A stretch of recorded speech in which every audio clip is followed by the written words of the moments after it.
শীতকালীন শশা চাষের পরিচর্যা বিষয়ক যে সমস্ত তথ্যগুলো আপনাদেরকে মাথায় রাখতে হবে, সেই জিনিসগুলো যদি না ফলো করেন, তাহলে কিন্তু টাইমে এই যে গাছ দেখছেন, টাইমে আপনার গাছ বাড়বে না। দ্বিতীয়ত গাছের পাতা বারে বারে কুঁকড়ে যাবে।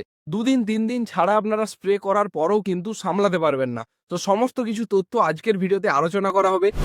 সঠিক পদ্ধতিতে কিভাবে পরিচর্যা করবেন, কতদিন অন্তর কোন ওষুধটা সব থেকে ভালো কাজ করবে এবং কি রকম জলসেচ দেবেন, সমস্ত কিছুই তথ্য থাকছে আজকের ভিডিওতে।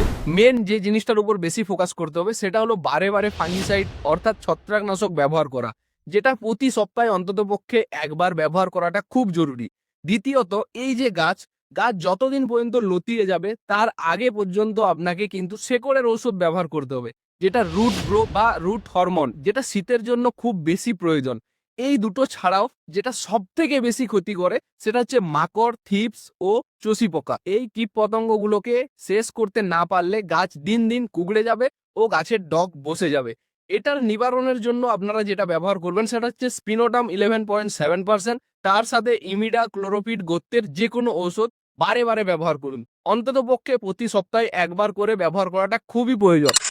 এবং শশা চাষ সম্পর্কিত খুঁটিনাটি তথ্য জানতে আমাদের চ্যানেলটিকে সাবস্ক্রাইব অথবা ফলো করে রাখুন।